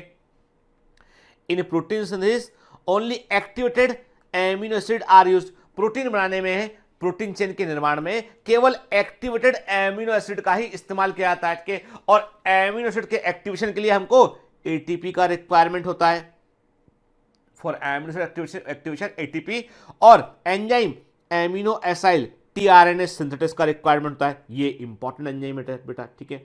इसको हम E1 से या E से रिप्रेजेंट कर सकते हैं, ठीक है। तो मैंने क्या बोला, यहां पर एमिनो एसिड के जो एक्टिवेशन के लिए हमें एटीपी और एक enzyme aminoacyl tRNA synthesis, नाम देखिए एंजाइम का, एमिनो एसाइल टीआरएनए सिंथेसिस, इसीलिए एक वर्ड आया था एमाइनो एसाइलेशन, एनसीईआरटी में लिखा था कि इसको चार्जिंग ऑफ टीआरएनए बोलते हैं या एमाइनो एसाइलेशन ऑफ टीआरएनए बोलते हैं, क्योंकि यहां पर enzyme amino acyl tRNA synthesis involve होता है, और एक्टिवेटेड एमिनो एसिड एक कॉम्प्लेक्स होता है, कैसा होता है देखो ध्यान से, this is one of the wonderful flow chart कि एमिनो एसिड मिथुनिन है, क्लियर, हमने एक एटीपी लिया, उसके दोनों फॉस्फेट को बाहर निकाल लिया, एनर्जी निकाल लिया, दोनों बॉन्ड से एनर्जी, दोनों हाई एनर्जी बॉन्ड से एनर्जी निकाल लिया, और यहां पर एंजाइम एंजाइम को हमने ई से रिप्रेजेंट किया, amino acyl tRNA synthesis enzyme के, और अब क्या हुआ, अब एटीपी के लिया आपने, 2 फॉस्फेट निकाल दिए, एंजाइम लिया, तो कुछ समय के लिए एक्टिवेटेड एमिनो एसिड बनेगा। और जो एक्टिवेटेड एमिनो एसिड बनेगा वो एक प्रकार से वो क्या होगा, वो एक कॉम्प्लेक्स होगा। क्या बन गया, amino acyl AMP enzyme complex बन गया, ठीक है, जो कि एक एक्टिवेटेड एमिनो एसिड है। एक्चुअली में जो एक्टिवेटेड एमिनो एसिड है, जो सक्रिय एमिनो एसिड है, वो amino acyl AMP enzyme complex है, उसमें मिथुनिन के अंदर जो है वो एएमपी और एंजाइम दोनों जुड़ चुके हैं, उसमें मिथुनिन के अंदर एएमपी एंजाइम दोनों जुड़ चुके हैं, ठीक है। चलिए, तो हम समझ गए कि एक्टिवेटेड एमिनो एसिड कोई मामूली चीज नहीं है। जिसको हम एक्टिवेटेड एमिनो एसिड बोल रहे थे बेसिकली वो एमाइनो एसाइल, मतलब एमिनो एसिड की बात की हमने, एएमपी एंजाइम कॉम्प्लेक्स है, और इसको ही टीआरएनए जुड़ सकता है ना। टीआरएनए को जोड़ने के लिए चाहिए केवल एमिनो एसिड होगा, तो टीआरएनए उससे नहीं जुड़ पाएगा, ठीक है ना। चलिए अगले स्टेप पे हम आते हैं। नेक्स्ट स्टेप है transfer of amino acid to tRNA, amino acid को टीआरएनए पर ट्रांसफर करना।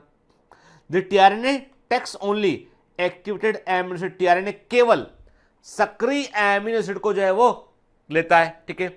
और the activated amino acid react with particular tRNA and forms the amino acyl tRNA complex, ठीक है। जो एक्टिवेटेड एमिनो एसिड होते हैं वे पर्टिकुलर टीआरएनए से ही रिएक्ट करते हैं और एमाइनो एसाइल टीआरएनए कॉम्प्लेक्स को बनाते हैं, और इस प्रोसेस को बोलते हैं हम चार्जिंग बोलते हैं, चार्जिंग ऑफ टीआरएनए बोलते हैं, या एमाइनो एसाइलेशन ऑफ टीआरएनए भी कहते हैं हम, ठीक है। याद रखिएगा, मतलब जो एक्टिवेटेड एमिनो एसिड होता है वो ही केवल टीआरएनए से रिएक्ट कर सकता है। तो हर एक एमिनो एसिड का अपना खुद का एक टीआरएनए होता है, अपने खुद के उसके लिए एक स्पेसिफिक टीआरएनए होता है, उसको देख के उससे वो रिएक्ट करेगा और जुड़ जाएगा उससे वो, ठीक है। चलो, हमने इंडिकेटिवली फ्लो चार्ट तैयार किया। हमने कहा ये है amino acid मिथुनिन AMP enzyme complex, ठीक है। ये टीआरएनए मिथुनिन वाला आया, एंजाइम को हमने बाहर रिलीज कर दिया, एएमपी को हमने बाहर रिलीज कर दिया। अब क्या बन गया, एमिनो एसिड टीआरएनए मिथुनिन बन गया, ठीक है। मतलब ये हमने कहा ये टीआरएनए है, मान लो हमने कहा ये टीआरएनए है, ठीक है।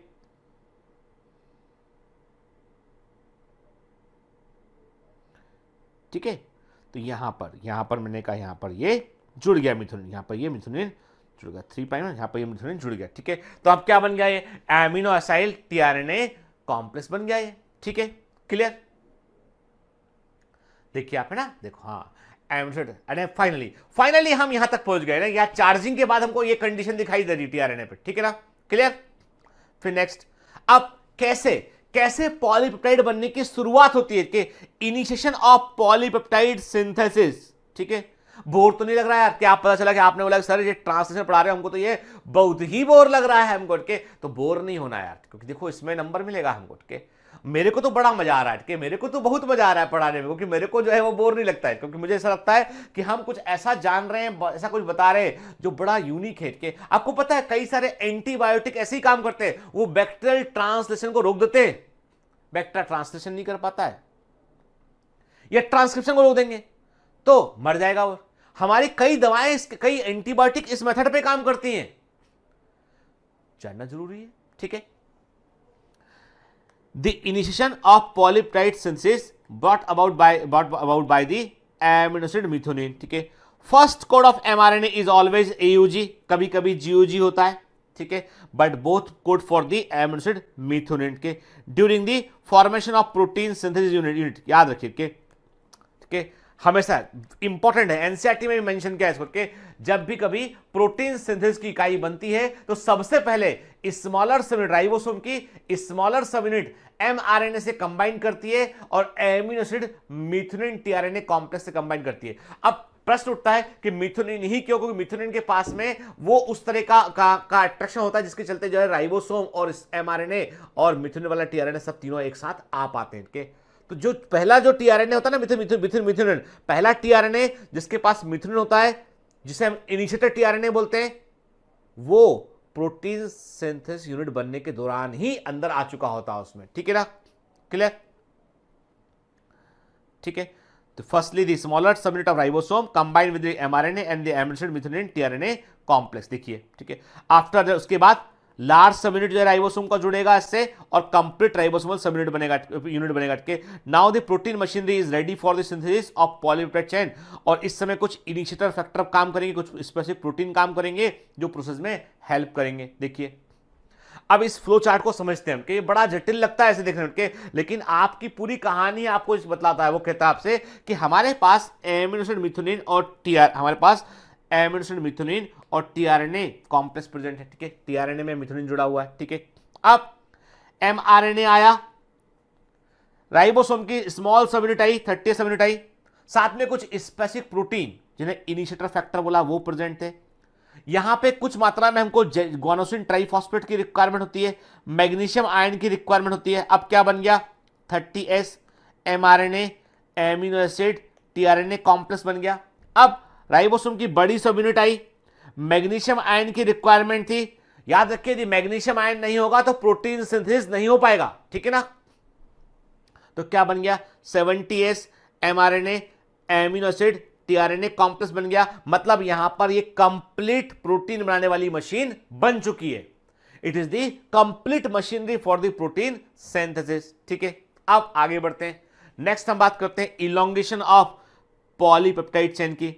The elongation of polypeptide chain depends upon the codons of the mRNA. अब राइबोसोम एमआरएनए पर 5 प्राइम से 3 प्राइम डायरेक्शन में, क्योंकि 5 प्राइम एमआरएनए की बिगिनिंग है और 3 प्राइम एंड है, वहां पर ये मूव करेगा, एक के बाद एक कोडॉन को पढ़ेगा, ठीक है। और उसके सीक्वेंस के अकॉर्डिंग टीआरएनए अंदर आएगा और एमिनो एसिड को डिलीवर करेगा, ठीक है। और राइबोसोम की लार्जर सब यूनिट में एंजाइम पेप्टिडाइल ट्रांसफरेज होगा, जिसके अंदर जो है वो आरएनए, राइबोसोम आरएनए जो होता है वो एक प्रकार से कैटालिसिस का काम कर रहा होता है, ठीक है। और ये पेप्टाइड बॉन्ड के बनाने में हेल्प करेगा, ठीक है। फिर लास्ट स्टेप क्या होगा, टर्मिनेशन ऑफ पॉलीपेप्टाइड चेन के। अब ये किससे होगा, ये टर्मिनेटर कोडॉन से होगा। सबसे आखिर में हमको जो है वो जहां पर प्रोटीन सिंथेसिस खत्म होगा वहां पर हमको जो है वो कुछ कोडॉन देखने मिलेंगे, यूएए होगा या यूएजी होगा या यूजी होगा। और जैसे ही राइबोसोम इन कोडॉन को पढ़ेगा ये प्रोटीन का बनना ये रोक देगा, ठीक है। और जैसे ही प्रोटीन का बनना रोकेगा ये कोडॉन बनने का, देयर आर सम फैक्टर जिनको हम बोलते हैं रिलीज फैक्टर, ठीक है ना, वो वहां पहुंचेंगे और ये पॉलीपेप्टाइड चेन को रिलीज कर देंगे। राइबोसोम डिसोसिएट हो जाएगा और एमआरएनए को आरएनएएस डिस्ट्रॉय कर देगा ताकि इसका दोबारा यूज ना हो जाए। एंड एमआरएनए को जो है आरएनएएस डिस्ट्रॉय कर देगा जिससे कि एमआरएनए का दोबारा कभी यूज ना हो जाए। एंड ये काम खत्म हुआ, एमआरएनए को डिस्ट्रॉय कर दिया जाता है, ठीक है ना, क्लियर। अब अंतिम उत्पाद क्या मिलेगा हमको, and product. The end product of translation is a primary structure of protein. Very very important, याद रखिएगा। एंड जो भी प्रोटीन सिंथेसिस सेल के अंदर होता है उसके अंत में क्या मिलेगा हमें एक पॉलीपेप्टाइड चेन मिलेगी जिसमें कि एमिनो एसिड का सीक्वेंस प्रेजेंट रहेगा, ठीक है।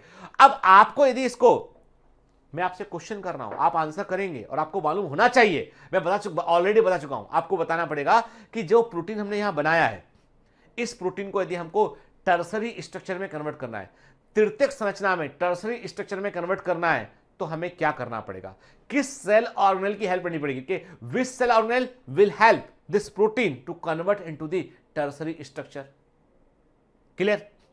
फिर ये एमिनो एसिड जो होते हैं वो इस चेन में पेप्टाइड बॉन्ड से जुड़े होते हैं, देखो ये पूरी चेन बन गई है, क्लियर, ठीक। याद रखिएगा ट्रांसलेशन की प्रक्रिया के दौरान जो भी एनर्जी की रिक्वायरमेंट ड्यूरिंग द प्रोसेस, कब बात कर रहा हूं मैं, ड्यूरिंग द प्रोसेस, ट्रांसलेशन की प्रक्रिया के दौरान जब एटीपी की, जब हमको एनर्जी की रिक्वायरमेंट होगी तो वहां बजाय एटीपी के जीटीपी का इस्तेमाल किया जाता है, ठीक है। The movement of ribosome on mRNA is called translocation, के राइबोसोम का जो एमआरएनए पर कोड पढ़ते हुए जो मूव करता है उस मूवमेंट को हम ट्रांसलोकेशन कहते हैं। इसके लिए एंजाइम ट्रांसलोकेस की रिक्वायरमेंट होती है, तभी राइबोसोम पर एमआरएनए पर राइबोसोम मूव कर पाता है। देखा था हमने कि वो एक एक करके एक कोड को वो पढ़ रहा था कि मूव कर पाता है। The rho factor helps the release of the protein chain from the ribosome, के रो फैक्टर जो होते हैं वो जिनको हम रिलीज फैक्टर भी कहते हैं, ये राइबोसोम से प्रोटीन चेन को रिलीज होने में हेल्प करते हैं, ठीक है। चलिए, तो यहां पर तो बात खत्म होती है ट्रांसलेशन की। तो आज के लेक्चर में हमने क्या देखा कि कैसे प्रोटीन चेन सेल के अंदर बनती है है ना बेटा, के कैसे हमने mRNA की इंफॉर्मेशन को प्रोटीन चेन में कन्वर्ट किया। देखो अभी जो हिस्सा हम पढ़ रहे हैं ना, this is one of the complicated portion of this chapter, ठीक है, जिसको हमने कवर किया अभी हमने, ठीक है। और आपको देख के समझ में आएगा बेटा इतना कठिन नहीं कि हम इसको समझ ना पाए, ठीक है। ये देखो लैंग्वेज थोड़ी उलझा सकती है, लेकिन ये आपको मैंने बताया ना कई तरीके से एग्जाम्पल देके बताया, तो लैंग्वेज वहां पर आपको उलझाना नहीं चाहिए कायदे में, ठीक है।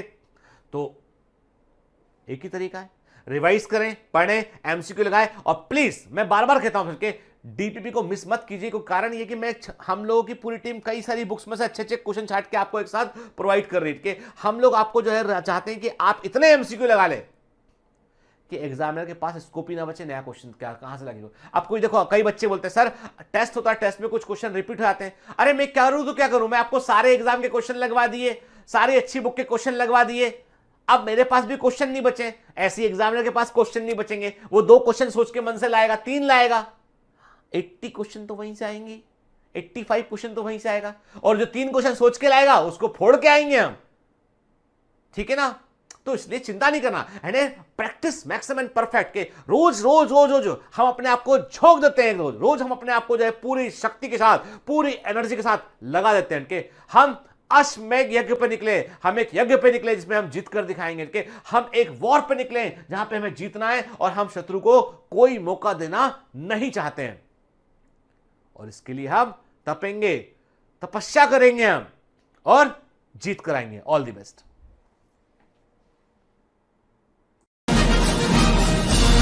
Hi. To become an official commando of Biomentors, join us at www.biomentors.online.